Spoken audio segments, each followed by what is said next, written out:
ওকে, so তো সবাইকে welcome জানিয়ে আজকে ক্লাস শুরু করছি। আমাদের আজকে এই সেমিস্টারের তৃতীয় ক্লাস, এবং গত ক্লাসে আমরা কি আলোচনা করেছিলাম কারো মনে আছে কিনা? বেসিক ডেটা স্ট্রাকচার গুলো নিয়ে আমরা কথা বলছিলাম না? রাইট। তো আমরা এখনো সেই জায়গায় আছি, আমরা প্রথম স্লাইডে আছি। বাট প্রথম স্লাইডে আমরা বলেছিলাম এটা একটা ইন্ট্রোডাক্টরি। স্যার কথা শোনা যাচ্ছে না। শোনা যাচ্ছে না স্যার।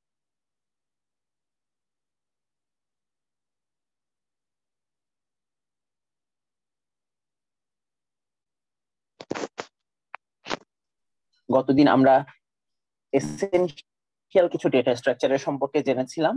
খুব সংক্ষেপে প্রত্যেকটা ডেটা স্ট্রাকচারের সাথে একজনের সাথে আরেকজনের কি পার্থক্য বিষয়গুলো খুব অল্প পরিসরে জানানোর চেষ্টা করেছিলাম।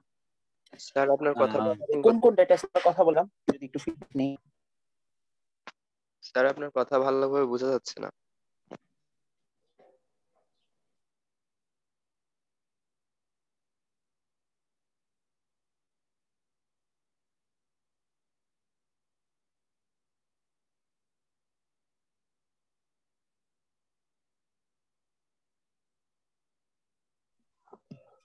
আচ্ছা, এখন কি ঠিক আছে আমার ভয়েস?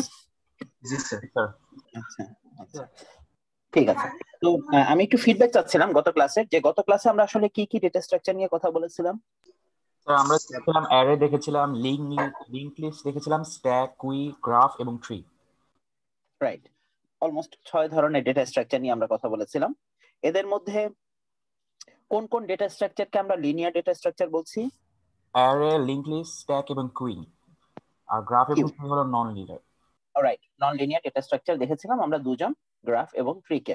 ওকে, সো আরেকটু যদি ফিডব্যাক নিয়ে নেই, বিশেষত অ্যারের সাথে লিংক লিস্টের কি পার্থক্যটা তোমরা ধরতে পেরেছো?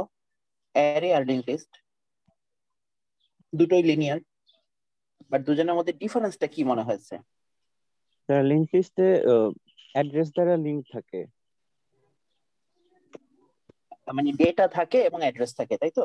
অ্যারেতে যেরকম পরপর ডেটা গুলো সাজানো থাকে একটার পর একটা ডেটাকে আমি পাই, কিন্তু লিংক লিস্টে সেটা নাও হতে পারে। আমার একটা ডেটা আমাকে আরেকটা অ্যাড্রেস বলে দিবে, আমার তার কাছে গিয়ে সেকেন্ড ডেটাকে খুঁজে নিতে হবে। একটার পর একটা নাও থাকতে পারে স্যার।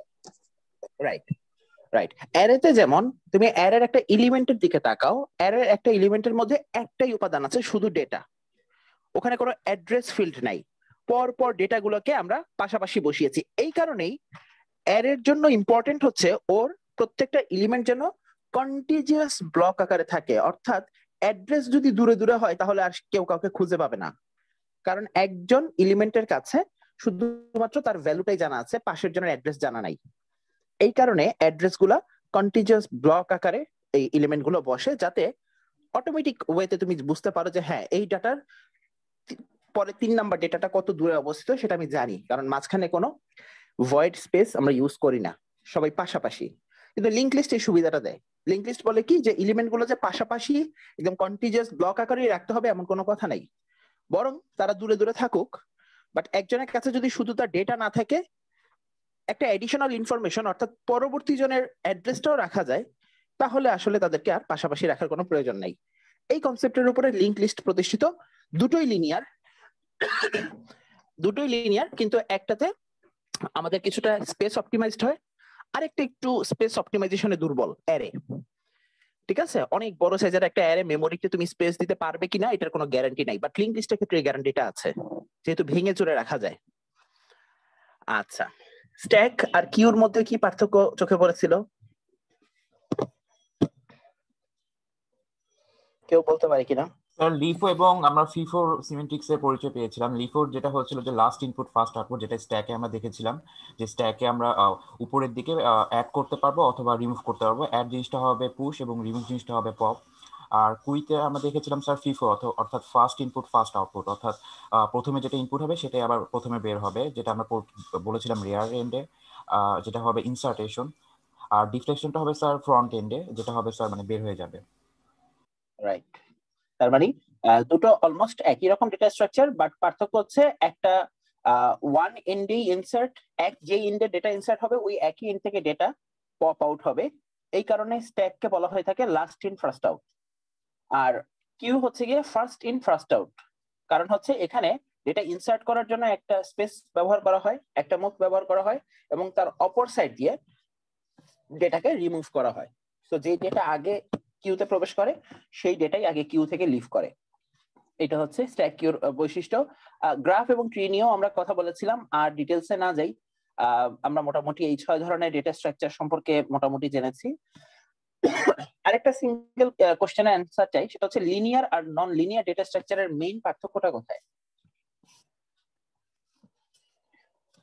স্যার লিনিয়ার যেই আমাদের যে এলিমেন্ট গুলো থাকে সেগুলো স্যার লিনিয়ারলি মানে অর্ডার অনুযায়ী অ্যাটাচ থাকে, সেটা হলো লিনিয়ারে। কিন্তু নন লিনিয়ারে দেখা যায় যে হাইপারলি অর্ডারে ম্যানার্সে আপনার অ্যাটাচ থাকে, মানে পাশাপাশি থাকে না। রাইট, হায়ারার্কিক্যাল অর্ডার মেইনটেইন করা হয় নন লিনিয়ার ডেটা স্ট্রাকচার গুলোতে, অর্থাৎ গ্রাফ এবং ট্রিতে। আর অপরদিকে যেগুলো লিনিয়ার ডেটা স্ট্রাকচার সেখানে কোনো হায়ারার্কিক্যাল অর্ডার মেইনটেইন করা হয় না, সবাই সেম লেভেলে থাকে, সেম অর্ডারে থাকে। Very good. সো এই ছিল আমাদের আসলে গত ক্লাসের মোটামুটি ইন এ নাটশেল ফাইন্ডিংস। আমরা চলে আসি আমাদের আজকের ক্লাসের আলোচনায়। আমরা আজকে যদিও বা অ্যালগোরিদমস, যে স্লাইডটা তোমাদের সামনে ওপেন আছে, এটা আসলে বেসিক্যালি আমাদের ডেটা স্ট্রাকচারস যে কোর্স, সেই কোর্সের মেজর পার্ট না। অর্থাৎ ডেটা স্ট্রাকচারস কোর্সের সামনের ক্লাসগুলোতে হয়তো খুব ডিটেইলড অ্যালগোরিদম নিয়ে আমরা আলোচনা করব না, বাট ডেটা স্ট্রাকচার এবং অ্যালগোরিদম এতই ওতপ্রোতভাবে জড়িত, এই কারণে ডেটা স্ট্রাকচারের পরের সেমিস্টারই অ্যালগোরিদম কোর্সকে দেওয়া হয়েছে এবং ডেটা স্ট্রাকচারকে তার প্রি রিকুইজিট হিসেবে রাখা হয়েছে। তো খুব সংক্ষেপে আমরা একটু জানার চেষ্টা করব যে অ্যালগোরিদম জিনিসটা কি। ইন্টারমিডিয়েটে তোমরা পড়েছো, তোমরা যে কোনো একটা প্রবলেমকে স্টেপ বাই স্টেপ লিখে সেটা প্রকাশ করতে পারাটাই হচ্ছে অ্যালগোরিদম ইন জেনারেল। তুমি আজকে একটা রেসিপি তৈরি করতে চাও, রান্না করতে চাও, তো রান্না করার জন্য কিন্তু যে যে অ্যাক্টিভিটিস গুলো সেগুলোকে সিকোয়েন্সিয়ালি সাজানো যায়। ফর এক্সাম্পল, আজকে সকালে আমি 1 কাপ চা তৈরি করব।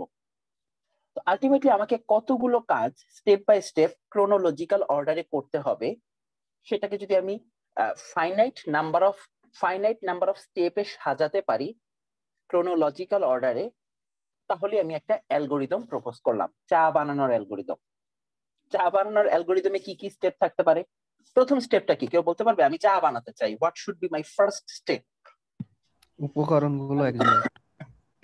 আচ্ছা, এই কাজের জন্য কোনো ইনপুট নেওয়া লাগে, মানে কোনো রসদ আগে জমা রাখা লাগে? জি স্যার, সেটা উপকরণগুলো আগে জোগাড় করতে হবে। Right right. তুমি দেখেছো বিভিন্ন রান্নার অনুষ্ঠানে প্রথমে কি দেখায়, বাটিতে আগে আইটেম গুলো দেখায় না, যে এই আইটেম কিন্তু ইউজ করবো। সো আলটিমেটলি চা বানানোর সময় আমাদের চা পাতা, গুঁড়ো দুধ, বয়েলড ওয়াটার, এই 3-4টা আইটেম কিন্তু আমাদের, চিনি, যারা সুগার লেস ইয়ে খায় তাদের জন্য হয়তো ট্যাবলেট। সো আলটিমেটলি এই 3-4টা উপাদান আমাদের জন্য ইনপুট হিসেবে কাজ করবে। এরপরে আমাদের কাজ হবে, যদি পানি ফুটানো না হয় প্রথমে পানি ফুটাতে দিন, এরপরে পানিতে চা পাতা দিন পরিমাণ মতো, এরপরে পানিটা কিছুটা গরম হওয়ার পরে সেটাতে দুধ চিনি মিশান, 5 মিনিট অপেক্ষা করুন, নামিয়ে ফেলুন, পরিবেশন করুন। এই হচ্ছে চা বানানোর টোটাল 5 থেকে 6 লাইনে চা বানানোর অ্যালগোরিদম। এই কারণে অ্যালগোরিদমকে বলা হয়ে থাকে, অ্যালগোরিদম যখন আমরা আলোচনা করি, প্রথম কথাটি হচ্ছে finite step by step list. এমন কোন একটা কাজ যেটাকে তুমি ফাইনাইট নাম্বার অফ স্টেপে প্রকাশ করতে পারো না, সেটা জন্য অ্যালগোরিদম প্রপোজ করা যাবে না। Every single algorithm should be terminated in finite number of steps.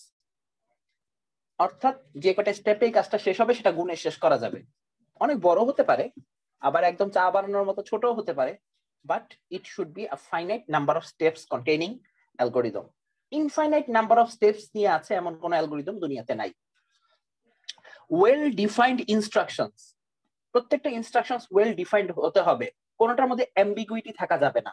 অর্থাৎ কোনোটা ওই যে প্রশ্নবিদ্ধ হবে না অথবা কনফিউজিং কোনো অ্যাটিটিউড দেখাবে না। প্রত্যেকটা স্টেপ একদম আমার কাছে যে মিনিং প্রকাশ করে, একজন অন্য পার্সনও যেন ওই লাইনটা দেখে একই অর্থ বোঝে, সেই জিনিসটা অবশ্যই অ্যালগোরিদমকে মেইনটেইন করতে হবে for solving a particular problem.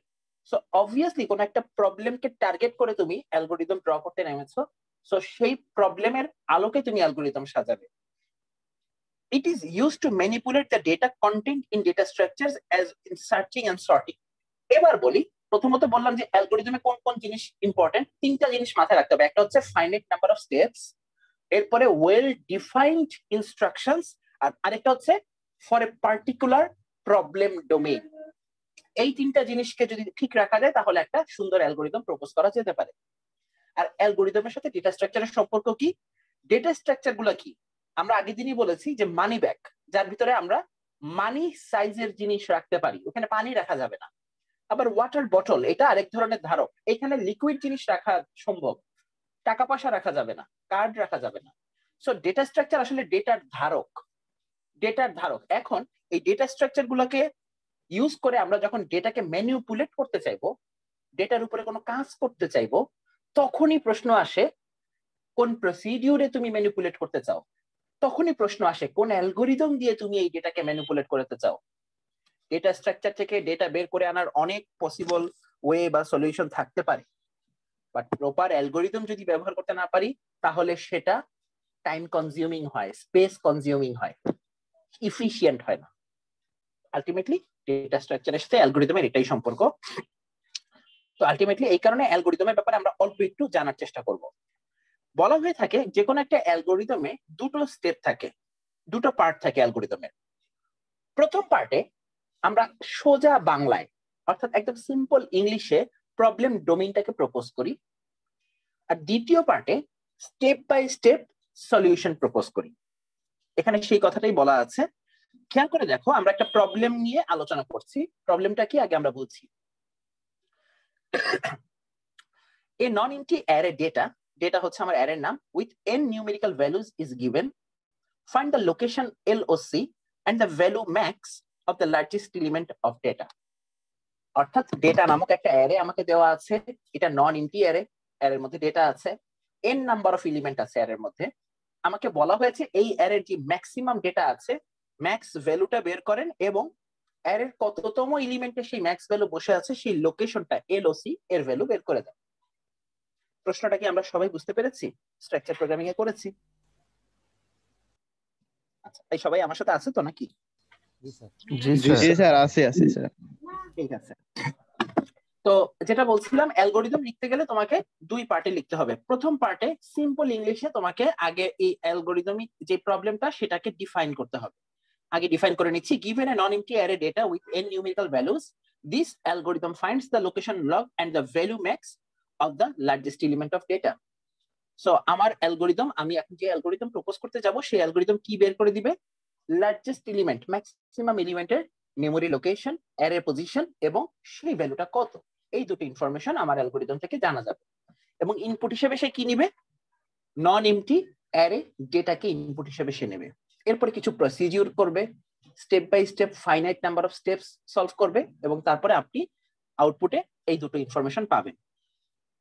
Second part of algorithm সেটা হচ্ছে স্টেপ বাই স্টেপ ইটারেশন, অর্থাৎ non finite number of steps. তো স্টেপ গুলো অলরেডি তোমরা জানো কিভাবে একটা অ্যারের ভিতর থেকে ম্যাক্সিমাম ডেটা বের করতে হয়। তারপর আমি জাস্ট একটু দেখাচ্ছি যে অ্যারেতে কিছু নোটেশন আছে, যে নোটেশন গুলো আসলে প্রোগ্রামিং এ আমরা যে কোনো ল্যাঙ্গুয়েজ ব্যবহার করি, এক এক ল্যাঙ্গুয়েজে এক এক প্যাটার্ন, সিনট্যাক্স, সিমান্টিক্স ডিফারেন্ট হতে পারে। বাট যখন আমরা অ্যালগোরিদম লিখি, অ্যালগোরিদম পৃথিবীর যে কোনো ল্যাঙ্গুয়েজের জন্য কম। যেমন অ্যালগোরিদমে তুমি যদি কোনো ভ্যালু কোন একটা ভেরিয়েবলের মধ্যে অ্যাসাইন করতে চাও, তোমাকে অ্যাসাইনেশন অপারেটর হিসেবে এরকম একটা সাইন ব্যবহার করতে হবে, colon equal, regular equal sign না, কোলন ইকুয়াল। এটা মানে হচ্ছে 1 নামক ভ্যালুটাকে কে এর মধ্যে, কে ভেরিয়েবলের মধ্যে অ্যাসাইন করা হোক। একই রকম ভাবে লোকেশন নামক ভেরিয়েবলের ভ্যালু 1 দিয়ে সেট করা হোক। ম্যাক্স হিসাবে আপাতত সেট করা হোক ডেটা অ্যারের ফার্স্ট ইন্ডেক্স। এটা যেহেতু অ্যালগোরিদম, সো আলটিমেটলি এখানে আসলে আমরা ওই যে ডেটা অ্যারের 0তম ইন্ডেক্স আমরা ধরে নিচ্ছি এই অ্যারেটা শুরু হয়েছে ইন্ডেক্স নাম্বার 1 থেকে। অ্যালগোরিদমে সবকিছু ওকে, অ্যালগোরিদমে কোনো ভুল নাই। সো আলটিমেটলি এরপরে অ্যালগোরিদমের লুপ লেখাটা নরমাল সি প্রোগ্রামিং এ যেভাবে আমরা লুপের স্ট্রাকচার লিখি সেভাবে লেখা যাবে না। দেখো, লুপ চালাতে হলে তোমরা জানো এই প্রবলেমটা সলভ করতে গেলে কি করতে হবে? ম্যাক্সের একটা ইনিশিয়াল ভ্যালু ধরে নিতে হয়। লোকেশন আমাকে যেহেতু খুঁজে বের করতে হবে, আপাতত আমি লোকেশনটা ধরে নিলাম প্রথম পজিশনটা। আমরা জানি এটা আপডেটেড হতে পারে, বাট সেই জন্য আমাদেরকে পুরো অ্যারেটাকে ট্রাভার্স করতে হবে। অ্যারের প্রতি পজিশনের ভ্যালুর সাথে আমার ইনিশিয়ালি ধরে নেওয়া ভ্যালুকে কম্পেয়ার করতে হবে, তারপরে বের করতে পারবো যে কোনটা ম্যাক্স ভ্যালু এবং তার লোকেশন কি। সো ইনিশিয়ালি যখন এটা ধরে নিলাম, আর লুপ চালানোর জন্য একটা লুপ কন্ট্রোল ভেরিয়েবল লাগে, সেই ভেরিয়েবলের ভ্যালু আমি ইনিশিয়াল ভ্যালু দিয়ে সেট করে নিলাম এর প্রথম ইন্ডেক্স দিয়ে। এবার আমি একটা লুপ চালাবো। সো সেকেন্ড লাইন থেকে আমার লুপ শুরু হচ্ছে, এবং আমরা জানি লুপের মধ্যে বেশ কিছু স্টেপস কন্টিনিউয়াসলি রান করতে থাকে। এই কারণেই বলা হয়েছে repeat steps 3 and 4 while k is less than equal n। যতক্ষণ পর্যন্ত এই k এর ভ্যালু যেটা 1 থেকে শুরু হয়েছে সেটা যখন এর ফাইনাল ইন্ডেক্স পর্যন্ত না পৌঁছাচ্ছে, ততক্ষণ পর্যন্ত এই 3 এবং 4 নাম্বার স্টেপ কন্টিনিউ হতে থাকবে। এর মধ্যে কি হচ্ছে, কন্ডিশন চেক করছি। আমার ইনিশিয়াল ম্যাক্স এর ভ্যালু এর যেই ইন্ডেক্স আমি এখন দাঁড়িয়ে আছি সেই ইন্ডেক্স বিশিষ্ট এর এলিমেন্টের ভ্যালুর থেকে ছোট হচ্ছে কিনা। ছোট হলে সেই ডেটাকে রিপ্লেস করে দিব ডেটা কে দিয়ে। একই রকম ভাবে লোকেশনের ভ্যালুটাও তখন আপডেট করে দিব এই কে এর ভ্যালু দিয়ে। যদি এই কাজ করতে পারি, ইন্ড অফ ইফ স্ট্রাকচার, এই লুপ যতক্ষণ চলবে ততক্ষণ পর্যন্ত যতবার আমি এই ইফ কন্ডিশনে ঢুকবো অটোমেটিক্যালি আমার লোকেশনের ভ্যালু এবং ম্যাক্স ভ্যালু আপডেট হতে থাকবে। এক পর্যায়ে আমি লুপের শেষে পৌঁছে যাব, এই কন্ডিশন ব্রেক করব, এবং তখন আমি এখান থেকে বের হয়ে যাব, এবং প্রতিবার একটা ইটারেশন শেষ করি আমি আসলে কে এর ভ্যালুকে আপডেট করব পরবর্তী ঘরে পৌঁছানোর জন্য।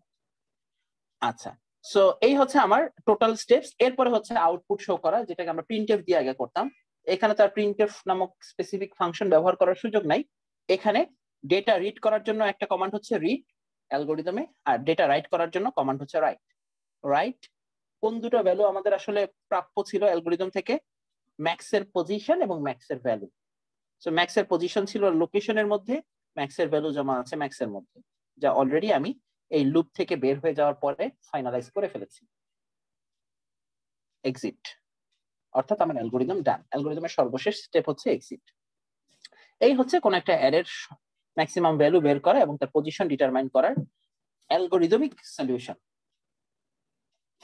সবাই কি বুঝতে পেরেছি? পরের স্লাইডে চলে যাই। এখানে আসলে আর ডিটেল তেমন কিছু বলার নাই। এখানে বেশ কিছু ব্যাপারে কথা বলা হয়েছে, ওই অ্যালগরিদমটা কি ব্রেকডাউন করা হয়েছে।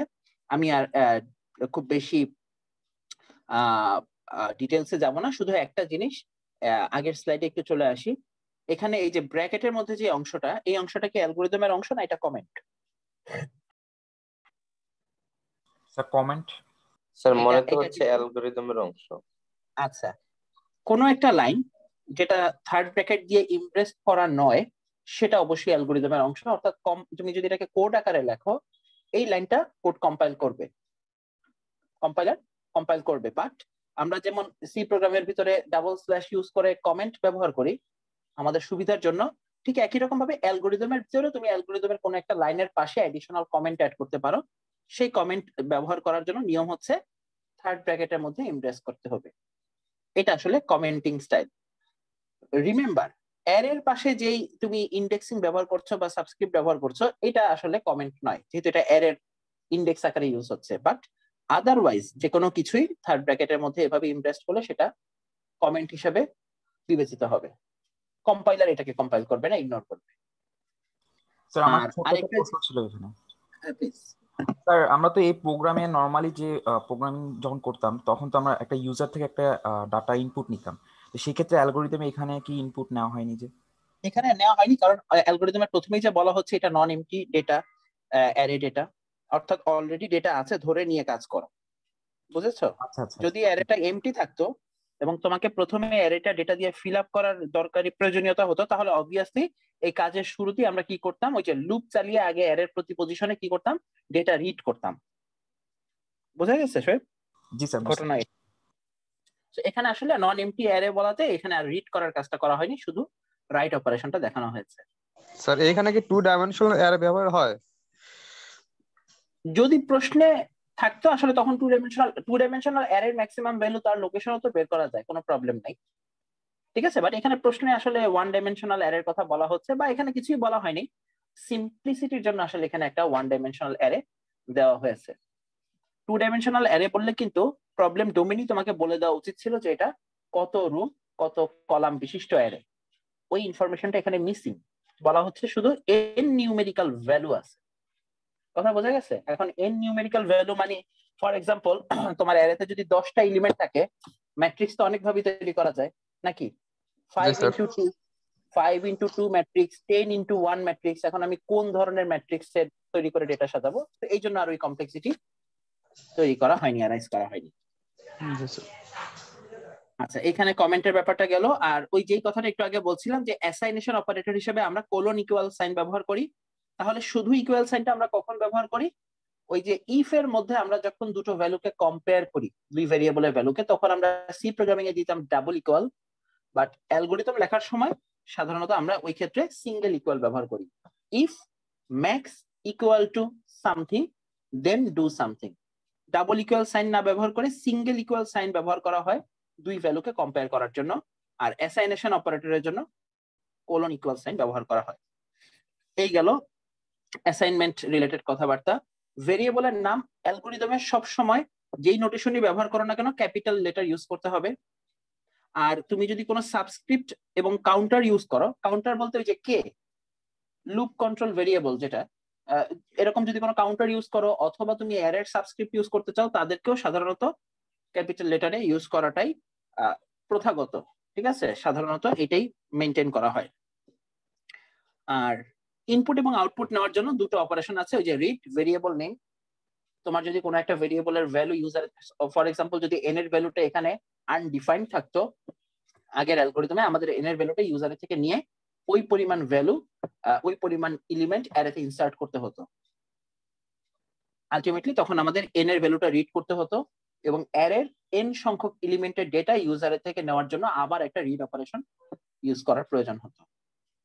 So read operation basically scanf এর ভূমিকা পালন করে। ইনপুট নেওয়ার জন্য যে ফাংশন গুলো, সেগুলো রিপ্রেজেন্টেটিভ হচ্ছে রিড, আর আউটপুট দেওয়ার জন্য পুটস, প্রিন্টএফ এই জাতীয় ফাংশন গুলো রিপ্লেসমেন্ট হিসেবে অ্যালগরিদমে আমরা আসলে ইউজ করি common term right. Okay,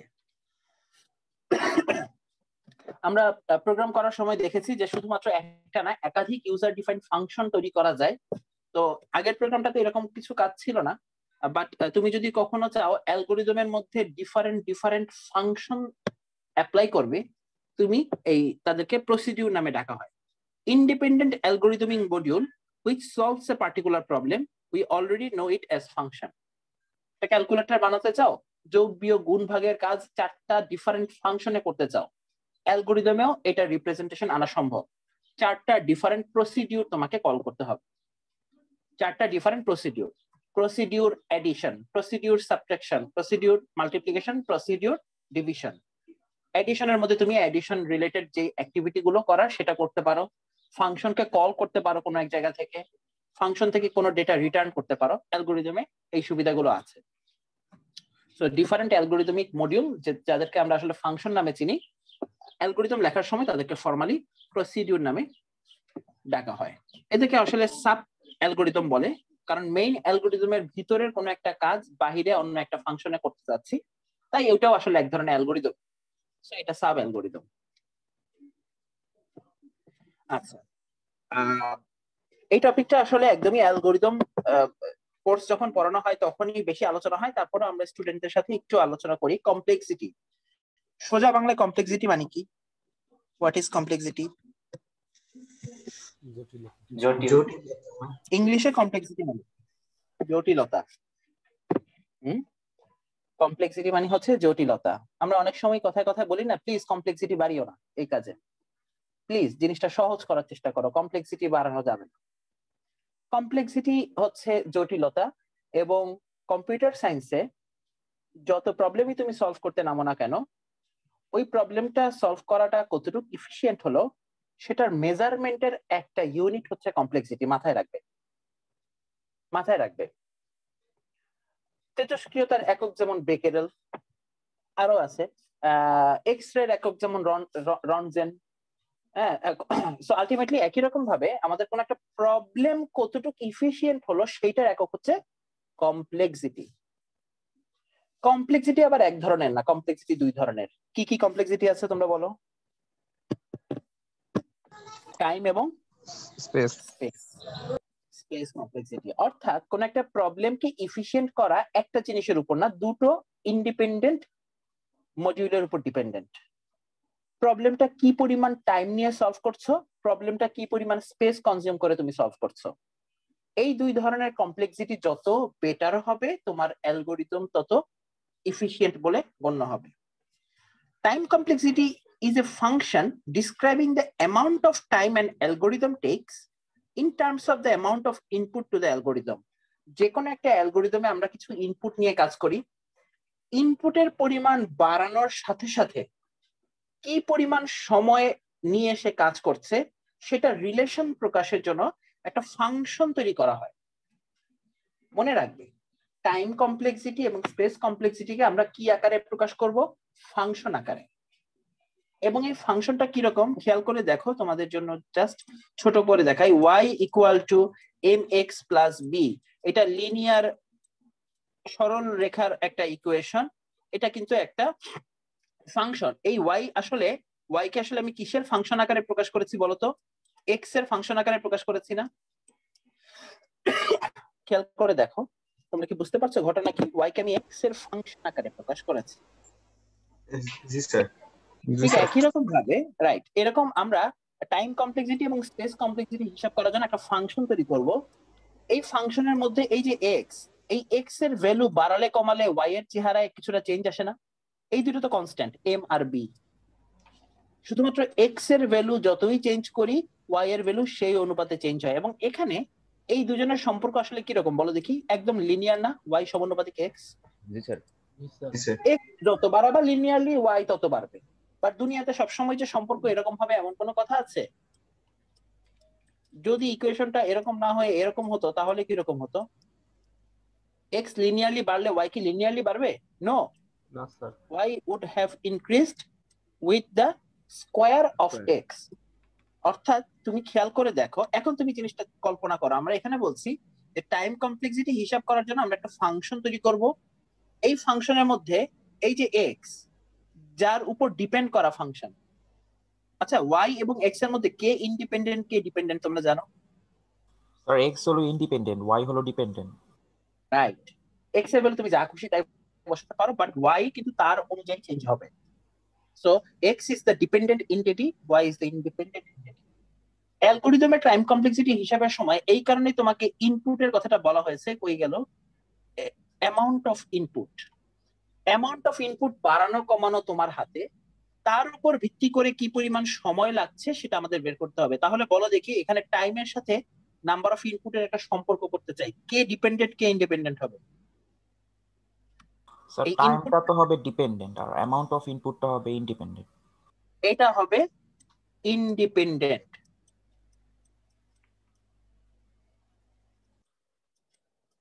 This will be the independent entity, this will be the dependent entity। ঠিক একই রকম ভাবে স্পেসের জন্য, স্পেসের সাথে যখন তুমি তুলনা করবে নাম্বার অফ, স্পেসের সাথে আসলে ইনপুটের সম্পর্ক নাই, স্পেসের সাথে ইনপুটের সম্পর্ক নেই, স্পেসের সাথে সম্পর্কটা অন্যরকম। এই কারণে টাইমের সাথে যখন আমরা হিসাব করি তখন ব্যাপারটা এরকম দাঁড়ায়, আমরা একটা ফাংশন তৈরি করব এবং ফাংশনের ইন্ডিপেন্ডেন্ট এন্টিটি হিসেবে থাকবে নাম্বার অফ ইনপুট n। তার উপর ভিত্তি করে তোমাকে একটা একটা রিলেশন দাঁড় করাইতে হবে, তার উপর ভিত্তি করে তোমাকে একটা রিলেশন দাঁড় করাতে হবে। রিলেশনটা হতে পারে x, হতে পারে x স্কয়ার, হতে পারে log x। So ultimately this can be anything, this can be anything. So কোন অ্যালগরিদম কি রকম তার উপর ভিত্তি করে আসলে টাইম কমপ্লেক্সিটি আমরা ডিটারমাইন করি, সামনে আমরা আরো দেখব। তো আলটিমেটলি এতটুকু ইনফরমেশনই তোমাদের জন্য যথেষ্ট যে টাইম কমপ্লেক্সিটি এবং স্পেস কমপ্লেক্সিটি নির্ণয়ের সময় time complexity is always related to the number of input you are taking in your algorithm. একটা অ্যালগরিদম শুধুমাত্র একটা ছোট 5 সাইজের অ্যারে নিয়ে কাজ করে, সেই অ্যালগরিদমের জন্য টাইম কমপ্লেক্সিটি যা হবে 1 লক্ষ ভ্যালু নিয়ে, অ্যারেতে 1 লক্ষ ডেটা নিয়ে যেই যেই যে অ্যালগরিদম কাজ করছে সেই অ্যালগরিদমের টাইম কমপ্লেক্সিটি ডিফারেন্ট হতে পারে। আবার সিম্পল 10টা ভ্যালুকে একটা অ্যারেতে রেখে কাজ করছো, একটা অ্যালগরিদম প্রপোজ করছো, তার টাইম কমপ্লেক্সিটি যা হবে হতে পারে ওই 10টা ভ্যালুকে ডেটা স্ট্রাকচার হিসেবে অ্যারে ব্যবহার না করে তুমি যদি লিংক লিস্ট ব্যবহার করতে, you would have got better time complexity. এই জন্যই প্রশ্ন আসে, যদি তুমি দেখো যে 10টাই ভেরিয়েবল ব্যবহার করাতে টাইম কমপ্লেক্সিটি লিংক লিস্টের জন্য বেটার আসে অ্যারের তুলনায়, তার মানে বুঝতে হবে যে এই ধরনের প্রবলেমের জন্য ডেটা স্ট্রাকচার হিসেবে link list better compare to array. টাইমের ব্যাপারটা পুরোপুরি ইনপুটের উপর ডিপেন্ডেন্ট, তোমার এরিয়া মানে তোমার অ্যালগোরিদম কি পরিমাণ ইনপুট নিয়ে কাজ করে। বাট স্পেসের ব্যাপারটা সেরকম না। Space complexity is a function describing the amount of memory an algorithm tax in terms of the amount of input to the algorithm. কি পরিমাণ ইনপুট নেওয়ার কারণে তুমি কি পরিমাণ স্পেস কনজিউম করছো, তোমার মেমোরি সেল কি পরিমাণ অকুপাইড হচ্ছে, সেটার একটা সরলরৈখিক হিসাব। আমরা সামনে আরেকটু ডিটেলস দেখবো। সাধারণত স্পেস, আমাকে একটা জিনিস বলো, আমাদের কম্পিউটার সায়েন্সে কোনটা বড় সমস্যা, স্পেস না time? Time. Space sir. No, not space, time. বর্তমান সময়ে স্পেস কোনো কিছু না স্যার, টাইম অনেক কিছু। একটা সময় সমস্যা ছিল, স্পেস সমস্যা ছিল কখন জানো? যখন হাওয়ার্ড আইকেন প্রথম কম্পিউটার আবিষ্কার করলো। 2 মেগাবাইটের একটা মেমোরি ছিল এবং ওই মেমোরিটা ওই হার্ড ডিস্ক প্লেনে করে টেনে নিয়ে আসা লাগতো। মনে আছে? এরকম ছবি তোমরা দেখেছো না? বিশাল সাইজের 2 মেগাবাইটের 5 মিনিট একটা পেন ড্রাইভ দেখছিলাম স্যার, যেটা অনেক বড় ছিল। রাইট, 5 কিলোবাইটের ফ্লপি ডিস্ক ছিল। যখন ফ্লপি ডিস্কে ডাটা রাখা লাগতো 1 মেগাবাইট, বিশাল সাইজের ফ্লপি ডিস্ক, তাই না? এক ফ্লপি ডিস্কে মাত্র কয় মেগাবাইট ডেটা? 1 মেগাবাইট ইনফরমেশন রাখা যেত। ওই সময় স্পেসটা একটা বড় সমস্যা ছিল, কারণ তখন ডেটা রাখার জন্য আমরা সঠিক স্পেস তখনও বুঝতে পারি নাই। তখনও এরকম ওই মাইক্রোচিপ গুলো আবিষ্কার হয় নাই, হ্যাঁ, ইন্টিগ্রেটেড সার্কিট তখন আবিষ্কার হয় নাই। আইসি আবিষ্কার হয়েছে 1970 সালে, মাইক্রো প্রসেসর আবিষ্কার হয়েছে 1965 সালে, কিন্তু কম্পিউটার আবিষ্কার হয়ে গেছে কত সালে? 1940 সালে। তাহলে এই যে 40 থেকে 60, এই 20 বছর কি আসলে স্পেস আমাদের জন্য খুব অ্যাভেলেবল ছিল? ছিল না, আমরা বিপদে ছিলাম। কিন্তু যখন এই এই আইসি গুলো, ইন্টিগ্রেটেড সার্কিট চলে আসলো, মাইক্রো প্রসেসর চলে আসলো, এখন আবার এআই চলে আসছে। তো আলটিমেটলি এআই এর ব্যবহার করে, ইন্টিগ্রেটেড সার্কিট, মাইক্রো প্রসেসর ব্যবহার করে যখন 3rd 4th জেনারেশনের কম্পিউটার গুলো চলে আসলো মার্কেটে, এখন কিন্তু স্পেস বড় সমস্যা না। এখন স্পেস আবার, এখন ক্লাউড স্টোরেজ চলে আসছে। তোমার পিসিতে, আমার গুগলের কোনো কিছুই এখন আমার পিসিতে নাই। পিসি ক্র্যাশ করে জাহান্নামে চলে যাক, আমার কিছুই যায় আসে না। I have all the data synced in Google. যে কোনো পিসি থেকে আমি পরে আবার ক্লাউড থেকে এটা ডাউনলোড করে নিব। That means space is less problematic area for the programmers to consider. প্রোগ্রামাররা এখন প্রথমে কনসিডার করে টাইমটাকে কিভাবে অপটিমাইজ করা যায়। তুমি গুগল ক্রোম ব্যবহার করছো, আমি মজিলা ফায়ারফক্স ব্যবহার করছি, একই জিনিস তুমিও সার্চ করলে আমিও সার্চ করলাম। তোমার রিপোজিটরিতে যে পরিমাণ ওয়েব লিংক আছে, আমারটা তো সেমই আছে, আমরা দুজনই মোটামুটি সেম পরিমাণ ওয়েব লিংক স্টোর করেছি। বাট কোন একটা কিছু সার্চ করলে আমার আমার মজিলা ফায়ারফক্স ঘুরতেই থাকে, ওখান থেকে ডেটা আসতে অনেক সময় লাগে। অথচ গুগল ক্রোম যে ব্যবহার করছে, সে সুন্দরভাবে 0.1 সেকেন্ডের মধ্যে সমস্ত রিলেভেন্ট রেজাল্ট গুলো পেয়ে যাচ্ছে। সো মানুষ কোন ব্রাউজার ইউজ করবে এরপর দিন থেকে? আমারটা মজিলা ফায়ারফক্স, ক্রোম ব্যবহার করবে। তো তোমরা দেখো, আমরা অনেক সময় বলি যে internet explorer slow, internet explorer চলে না, এটা বাতিল।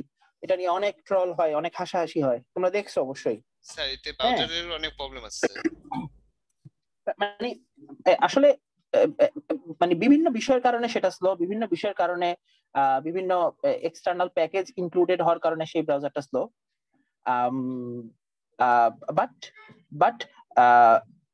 বাট মানুষ এখন ইফিশিয়েন্টলি ইউজ করার জন্য প্রথমত দেখে কোন জিনিসটা ফাস্টার রেজাল্ট প্রডিউস করতেছে।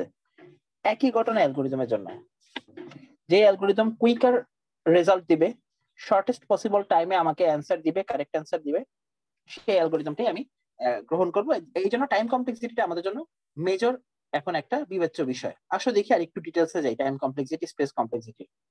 তো যেহেতু ইনপুট সাইজের কথা বলছি, দেখো, suppose m is an algorithm, n size of the input, suppose m is an algorithm, n size of the input data, the time and space used by the algorithm m are the two main measures of the efficiency of m. যেটা বললাম, algorithm m এর efficiency depend করবে time এবং space মেজারমেন্টের উপরে। আর অ্যালগোরিদমটার size দেওয়া হয়েছে, n সাইজের input data নিয়ে সে কাজ করে। সো টাইমের ব্যাপারে আমরা বলতে পারি কি, the time is measured by counting the number of key operations in sorting and searching algorithms, for example the number of comparisons. অর্থাৎ একটা অ্যালগোরিদম 15 থেকে 20 লাইনের হতে পারে, বাট প্রত্যেকটা লাইনের জন্য যে কিছু পরিমাণ টাইম ওয়েস্ট হয় তা না। কি অপারেশন, প্রধান অপারেশন গুলো যেই লাইনে আছে, টাইমটা আসলে বেসিক্যালি ওইখানেই খরচ হয়। ফর এক্সাম্পল যদি তুমি একটা সর্টিং অ্যালগোরিদম নিয়ে কথা বলো, আমরা এখনো সর্টিং অ্যালগোরিদম আবার হয়তো বলুন একটু। আচ্ছা একটু পিছন থেকে আসি। আমরা টাইম মেজারমেন্টের কথা বলছিলাম। আমরা বলছি কি কোন একটা অ্যালগোরিদমে হয়তো 20টা লাইন আছে, বাট 20টা লাইনের প্রতিটা লাইনই যে তোমার সেম পরিমাণ টাইম কনজিউম করবে এটার কোনো গ্যারান্টি নেই। কিছু কিছু লাইন আছে যে লাইনগুলোর জন্য আসলে বেসিক্যালি তেমন কোনো টাইম কনজাম্পশনই হয় না। মূলত টাইমগুলো নষ্ট হয় বা টাইমের রিকোয়ারমেন্টটা বেশি থাকে কোন কোন জায়গায় অ্যালগোরিদমের। এখানে বলা হচ্ছে যে যেমন একটা সর্টিং অ্যালগোরিদম যদি আপনি লেখেন, অনেক লাইনের হয়তো কোড হবে 15-20 লাইনের, বাট মেজর যেই জায়গাটা টাইম কমপ্লেক্সিটির জন্য ইম্পর্টেন্ট সেটা হচ্ছে তার কম্প্যারিজনের জায়গাটা। অর্থাৎ তোমরা জানো সর্টিং অ্যালগোরিদমে একটা লুপ চালিয়ে, তাই না, নেস্টেড লুপ চালিয়ে আমাদেরকে কি করা লাগে, প্রত্যেকটা এলিমেন্টকে পার্শ্ববর্তী এলিমেন্ট গুলোর সাথে কম্পেয়ার করা লাগে, কম্পেয়ার করে পজিশন গুলোকে আবার কি করা লাগে, শাফল করা লাগে না? সো আলটিমেটলি রাইট, তো এর আগে বা এর পরে থাকা কোডগুলো আসলে বেশি ইম্পর্টেন্ট না। টাইম কমপ্লেক্সিটির জন্য এই যে কম্প্যারিজনের পার্টটা, এটাই মেজর থ্রেট। এখানে যে পরিমাণ টাইম অ্যালোকেট হচ্ছে টোটাল অ্যালগোরিদমের জন্য, যে টাইমটা যায় তার হয়তো 95% এখানেই নষ্ট হচ্ছে। তো এটাকেই যদি আমরা অপটিমাইজ করতে পারি তাহলে আমাদের অ্যালগোরিদম অপটিমাইজড হবে। ব্যাপারটা এরকম। টাইমের ব্যাপারটা মানে টাইম কমপ্লেক্সিটির জন্য এই লাইনটা এই জন্যই আমরা বললাম যে সমস্ত লাইন সমান পরিমাণ টাইম নষ্ট করে না। এখানে জাস্ট একটা এক্সাম্পল দেওয়া হয়েছে। অ্যালগোরিদম কোর্সে তোমরা বিভিন্ন ধরনের কোড, এখন স্ট্রাকচার প্রোগ্রামিং এ একদম ইনিশিয়াল থেকে হ্যালো ওয়ার্ল্ড কোড থেকে শুরু করে একদম ফাইনালি পয়েন্টার পর্যন্ত যত ধরনের পয়েন্টার ফাংশন স্ট্রাকচারের জন্য যত যত কোড করেছো, সব কোডকে অ্যানালাইসিস করে দেখানো হবে যে কোনটার কমপ্লেক্সিটি কিরকম, কোন কোন জায়গায় টাইম নষ্ট হচ্ছে। এখানে আর এই ডিটেলস আমরা আলোচনা করছি না। স্পেসের ক্ষেত্রে বলা হচ্ছে the space is measured by counting the maximum of memory needed by an algorithm. এটা মেজার করা সহজ, কোন একটা অ্যালগোরিদমের স্পেস কমপ্লেক্সিটি মেজার করা সহজ। মনে করো তোমার কোন একটা অ্যালগোরিদমে একটা ইন্টিজার ভেরিয়েবল আছে আর একটা ইন্টিজার অ্যারে আছে। মনে করো একটা ক্যারেক্টার ভেরিয়েবল আছে, একটা ক্যারেক্টার ভেরিয়েবল আছে আর একটা মনে করো ক্যারেক্টার স্ট্রিং আছে। আলটিমেটলি কোন একটা অ্যালগোরিদমে কি পরিমাণ স্পেস কমপ্লেক্সিটি হবে সেটার জন্য অ্যালগোরিদমের পরবর্তী লাইনগুলো হিসাব করা আসলে খুব একটা দরকার নাই। মোটামুটি ডিক্লারেশন পার্টে তুমি যখন ভেরিয়েবল গুলোকে ডিক্লেয়ার করো তখনই কিন্তু মেমোরিতে তাদের জন্য জায়গা অ্যাসাইন করতে হয়, স্পেস অ্যালোকেট করতে হয়। এই ক্যালকুলেশনটা করি স্পেসটা বুঝে ফেলা যায় যে এই অ্যালগোরিদম কি পরিমাণ স্পেস নষ্ট করছে। যেমন ইন্টিজারের জন্য 4 বাইট, এখানে আবার 10 সাইজ বিশিষ্ট একটা ইন্টিজার অ্যারে, তার মানে 4/40 বাইট। এখানে একটা সিম্পল ক্যারেক্টার ভেরিয়েবল, এটার জন্য 1 বাইট।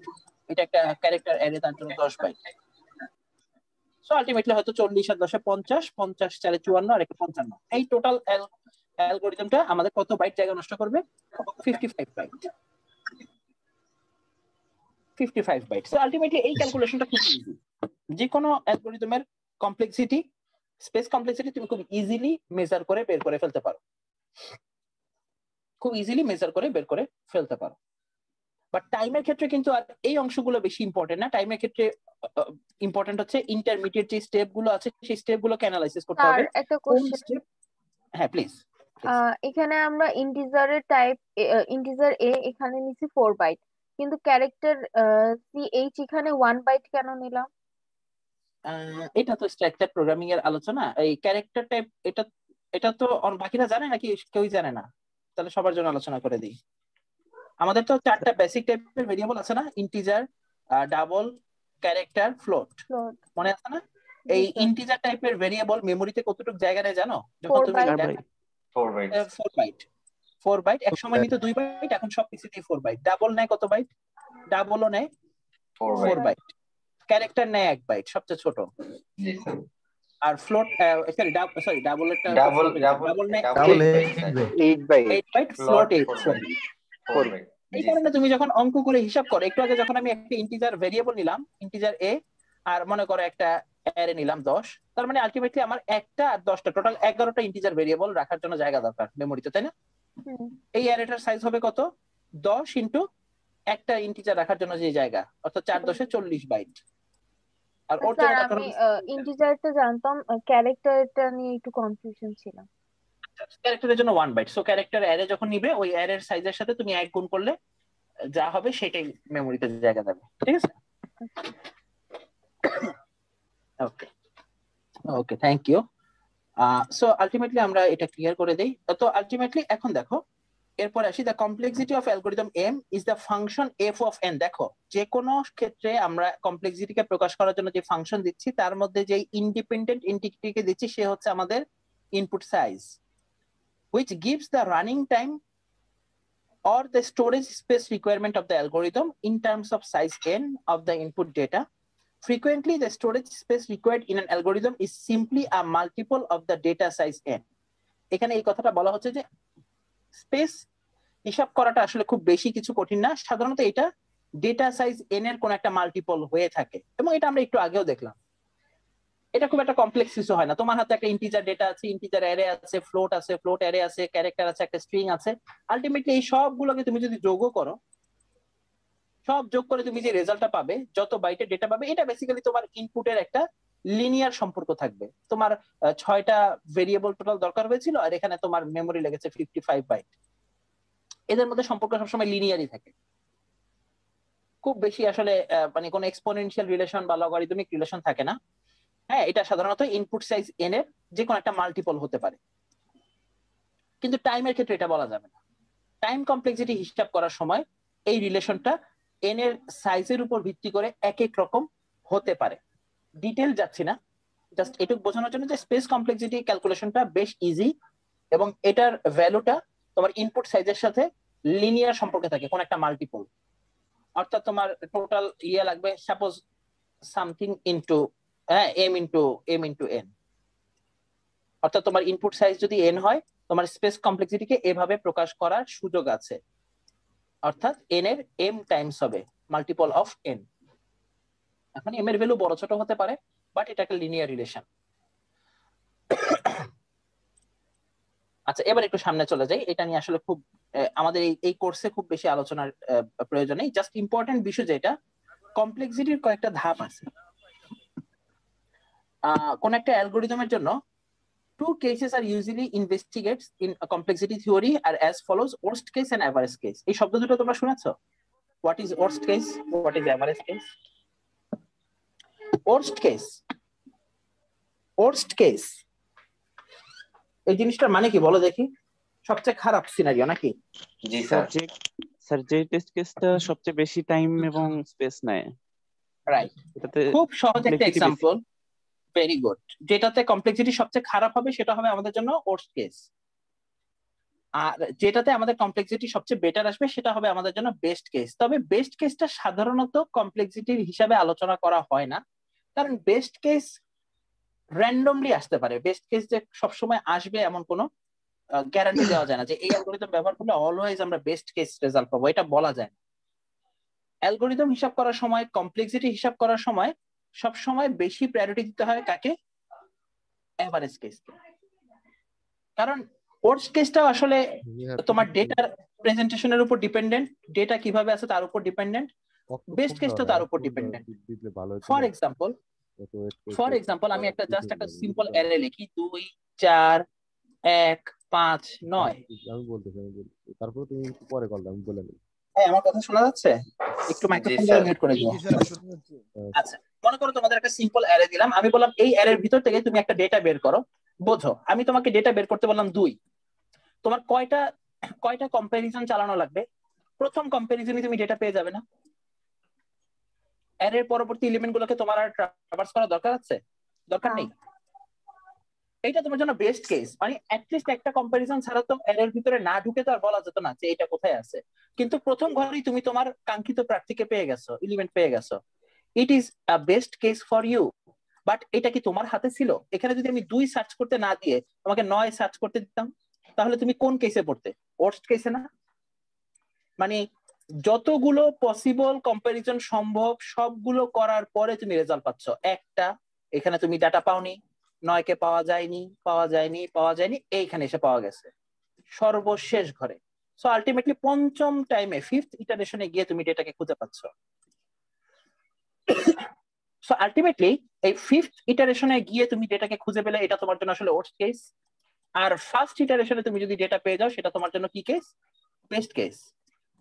বাট এই দুইটা কি আমার হাতে ছিল? ইউজার কোন ডেটা খুঁজতে চায় সেটা কি আমি জানি?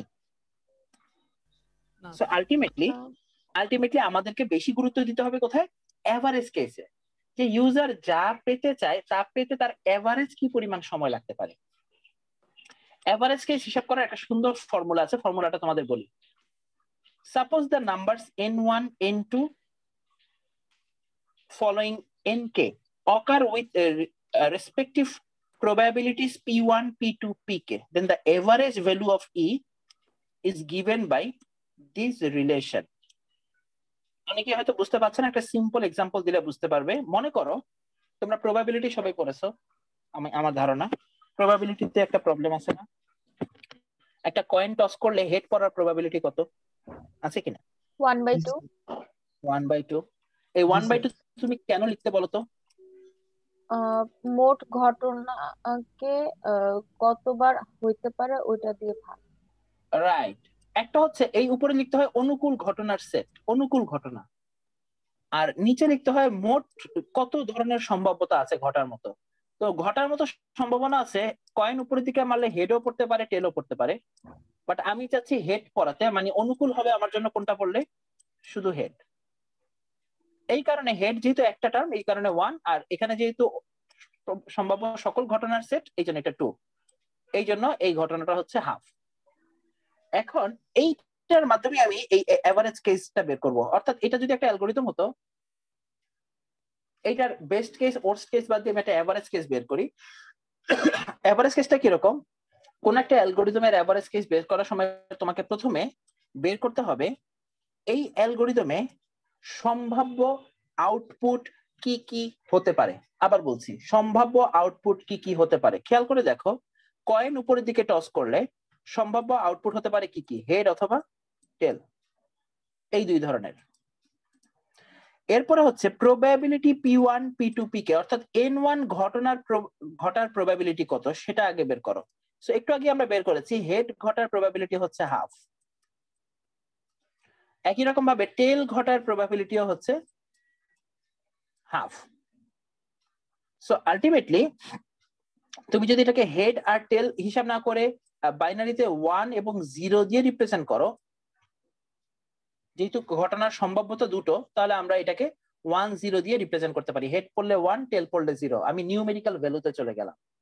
তাহলে কোন একটা কয়েন টস করলে এভারেজ কেস কি ঘটবে দেখো। এভারেজ কেস ঘটবে এরকম, E = n1 p1। n1 হচ্ছে প্রথম ঘটনা হতে পারে আমার হেড অর্থাৎ 1 ইনটু সেটা ঘটার প্রবাবিলিটি হাফ, প্লাস আরেকটা ঘটনা ঘটতে পারে কি আমার 0 আসতে পারে টেলও আসতে পারে, এবং সেটা ঘটার প্রবাবিলিটি হচ্ছে হাফ। টোটাল সম্ভাব্যতা কত দেখো তো এভারেজ কেস? এটার জন্য তো 0 আর এটার জন্য হাফ, সো টোটাল হচ্ছে হাফ। ব্যাপারটা কি বুঝাতে পারলাম কিনা? ঘটনাটা এটি, it is the average case. বিষয়টা কমপ্লেক্স হয়ে গেল। বিষয়টা আসলে যে কোনো অ্যালগরিদমকে এইভাবে প্রকাশ করা হয়। আরো একটা এক্সাম্পল দিতে পারি। তোমরা সবাই এই যে লুডুর গুটি ইউজ করো না? লুডুর গুটি, এটাকে কি বলে? রাইট, কি নাম কি? লুডু বলে স্যার। যাই হোক, এটা আমি নামটা ছক্কা স্যার, ডাইস বা ছক্কা, ডাইস। একটা ডাইস নিক্ষেপ করলে পসিবল n1 n2 nk কি হতে পারে বলো তো? কি কি ঘটনা? 6টা ঘটনা, 6টা ইভেন্ট আছে। 3 4 5 6, তাই না? এখন যে কোনো একটা, এখন তুমি দেখো এই ঘটনার এভারেজ কেসটা কি হতে পারে, এটার জন্য তোমাকে এই সূত্র অ্যাপ্লাই করতে হবে। এভারেজ কেসে কোন সংখ্যাটা আসতে পারে, বা কোন একটা ঘটনা কতগুলো টার্ন পরে তুমি পেতে পারো। যেমন 4 পেতে চাও, 4কে খুঁজে পেতে চাও, কতগুলো এভারেজ মুভ শেষে তুমি 4 পেতে পারো সেটার একটা প্রবাবিলিটি বের করা যায়। অনেকে বলবে স্যার এটা তো 1/6, তাই না? 4 পড়ার প্রবাবিলিটি 1/6, বাট এভারেজ কেসটা যদি তুমি হিসাব করো, এভারেজ কেস হিসাব করার জন্য তোমাকে এরকম একটা ইনপুট ইউজ করতে হবে। যেমন তুমি 1 করতে চাও, তো 1 হচ্ছে তোমার জন্য ঘটনা n1, কিন্তু সেটা ঘটার প্রবাবিলিটি কত? 1/6। তুমি 2 পেতে চাও, ফাইন, 2 এর জন্য প্রবাবিলিটি হচ্ছে 1/6। 3 স্যার পেতে চাও, 2 এর প্রবাবিলিটি 1/6। স্যার হ্যাঁ প্লিজ। এটা তো বুঝছি, বাট হচ্ছে এটার সাথে এই সূত্রের মিলটা খুঁজে পাচ্ছি না। সাধারণত কমপ্লেক্সিটির এভারেজ কেস বের করতে চাইলে, এখানে তো আমি কোনো অ্যালগোরিদম নিয়ে তোমাদের সামনে আসি না, এই জন্য আসলে জিনিসটা বুঝতে একটু কঠিন হচ্ছে। আমি আসলে যতটুকু তোমাদের জানা আছে প্রবাবিলিটি, সেটার আলোকে বলছিলাম। এই ধরনের কমপ্লেক্সিটি অ্যানালাইসিস হবে আসলে অ্যালগোরিদমে, এরকম ক্যালকুলেশন। এই কোর্সে আসলে আমাদের ক্যালকুলেশনটা জানার খুব একটা গুরুত্ব নাই, বাট শুধু জেনে রাখা যে কোনো এভারেজ কেস বা এভারেজ ভ্যালু বের করতে চাইলে কোন একটা ঘটনার, তোমাকে এই সূত্রটা অ্যাপ্লাই করতে হবে, যেখানে তোমাকে এন এর সেট গুলো জানতে হবে এবং প্রত্যেকটা এন এর সাথে রিলেটেড প্রবাবিলিটি গুলো জানতে হবে। এন গুলো কি? যেই নাম্বার গুলো অকার করার, যেই নাম্বার গুলো অকারেন্সের প্রবাবিলিটি আছে, যেমন ডাইস নিক্ষেপ করলে যেই নাম্বার নাম্বার আসার সম্ভাবনা আছে, সবার সেট হচ্ছে 1 থেকে 6। কয়েন টস করলে যেই ঘটনা ঘটার প্রবাবিলিটি আছে, তাদের সম্ভাব্য সেট 1 এবং 0, হেড 10। তাসের ক্ষেত্রে 52টা, এবং প্রত্যেকটা ঘটার প্রবাবিলিটি কত সেটাকে তুমি যদি তাদের সাথে গুণ দাও, সেটা তোমাকে টোটাল ঘটনার এভারেজ কেস খুঁজে বের করতে সাহায্য করবে। ডোন্ট বি কনফিউজড যে আসলে এক্স্যাক্টলি এই ঘটনার সাথে বা এই ইকুয়েশন দিয়ে আমাদের কত ধরনের প্রবলেম সলভ করতে হবে। Don't worry about it. We are not going to use such formulations in any of the data structures in our following terms. But অ্যালগোরিদমে যখন যাবে, তখন এই ইকুয়েশনটার সাথে তোমাদের হয়তো সামনে পরিচয় করানো হবে। তাই জাস্ট এখানে আমরা দেখাই দিলাম এক রাউন্ড, এই আর কি। তো একটা জিনিস সবার থেকে জানতে চাই, যখন কোন একটা অ্যালগোরিদম যখন আমরা বের করব, তার কমপ্লেক্সিটি বের করব, কোন কমপ্লেক্সিটি আমাদের জন্য বেশি গুরুত্বপূর্ণ, time or space? Time. Time sir. টাইমের মধ্যে কোনটা important? worst case, best case, average case? Average. Always go for the average case. Always go for the average case, because this gives the in general idea about how the algorithm works. Worst case, best case আমাদের হাতে নাই। Randomly worst case, best case এর ঘটনা ঘটতে পারে, but average case in the whole lot of time আমাদের ক্ষেত্রে ঘটবে। So অ্যালগরিদমের এভারেজ কেস অ্যানালাইসিসটাই সবচেয়ে গুরুত্বপূর্ণ। আচ্ছা, অনেক সময় চলে গেল এখানে। এখানে আরেকটা এক্সাম্পল দেওয়া আছে, আমার মনে হয় এখন আর এটাকে আমি আর অ্যানালাইসিস না করি। লিনিয়ার সার্চ বলা হয়। লিনিয়ার সার্চ মানে আসলে একটু আগে যেটা বললাম, কোন একটা অ্যারের মধ্যে কোন একটা এলিমেন্টকে খুঁজে বের করার জন্য যে সার্চিং অপারেশন, সেটাকে স্টেপ বাই স্টেপ অ্যালগরিদম দিয়ে প্রকাশ করা হয়েছে। আমার মনে হয় তোমরা এটা বাসায় দেখলেই বুঝতে পারবে, সবগুলো নোটেশন এখন তোমাদের জানা। সো তোমরা চাইলে এটাকে না দেখে বাসায় নিজের হাতে একবার লিখতে পারো, লিখে এটার সাথে মিলিয়ে দেখতে পারো যে হোয়াট ইজ দ্য ডিফারেন্স। আচ্ছা, সো আলটিমেটলি এখন আমরা আসলে এই ঘটনার আর খুব ডিটেলসে যাব না, সো তোমরা জাস্ট একবার রিড আউট করো। বাট এই ওয়ার্স্ট কেস এভারেজ কেসের যে ক্যালকুলেশন, এটা বেসিক্যালি আমাদের জন্য এখন খুব বেশি ইম্পর্টেন্ট নয়। Just go through one time and you will find out what is written here. এই হচ্ছে আমাদের আসলে অ্যালগরিদম এবং ডেটা স্ট্রাকচারের ইনিশিয়াল ধারণা। বেসিক্যালি এই পুরো স্লাইডটাতে একটা ইন জেনারেল আইডিয়া দেওয়ার চেষ্টা করেছি, ডিটেইলড কোনো বিষয় আলোচনা হয়নি। আমরা চেষ্টা করব আগামী ক্লাসে কোন বিষয়টা নিয়ে কথা বলার জন্য, আমাদের প্রথম ডেটা স্ট্রাকচার নিয়ে কথা বলবো ইনশাআল্লাহ। অ্যারে নিয়ে কথা বলবো, এরপরে টাইম টু টাইম অন্যান্য ডেটা স্ট্রাকচার গুলো নিয়ে আলোচনা হবে। সো মিড পর্যন্ত কি পরিমাণ পড়াবো বা কি পরিমাণ সিলেবাসে থাকবে সেটা নিয়েও আগামী ক্লাসে একটু আলোচনা করে দিব। আর তোমাদের সাথে একটু দরকার যে মিডের আগে আমরা কয়টা সিটি নিতে পারি, মিডের পরে কয়টা সিটি নেওয়া যায়, এটা তোমাদের আসলে অপিনিয়ন। তোমরা যদি চাও যে মিডের আগেই দুটো সিটি দিয়ে এগিয়ে রাখি, মিডের পরে চাপ বেশি হবে, সেটা ওভাবে আমরা বিবেচনা রেখে ওভাবে সিলেবাস কভার করব। আর যদি মনে করো না স্যার মিডের পরে দুটো সিটি হলেই বেটার, তবে in most of the cases মিডের আগে দুটো সিটি হলে রেজাল্ট ভালো হয়। হ্যাঁ, এটাই আমি বেশিরভাগ জায়গায়। ওটাই ভালো হবে। স্যার মিডে পরে অনেক বেশি চাপ পড়ে যায়। এরপরে খুব বড় মানে পসিবিলিটি থেকে একই দিনে দুটো সিটি পড়ে গেছে, একই দিনে সিটি ভাইবা পড়ে গেছে। সো চেষ্টা করব মিডের আগেই দুটো সিটি কভার করে রাখার, তাহলে চাপটা কমে যাবে আমাদের। তো ঠিক আছে, এই স্লাইডটা একটু বাসায় ভালো করে পড়ো। ইনশাল্লাহ আগামী ক্লাস থেকে, আজকে ক্লাসটা আসলে একটু শর্টেই শেষ করলাম, ইনশাল্লাহ আগামী ক্লাস থেকে আমরা অ্যারে অর্থাৎ আমাদের ফার্স্ট ডেটা স্ট্রাকচার নিয়ে আলোচনা শুরু করব। ঠিক আছে? জি স্যার। জি স্যার।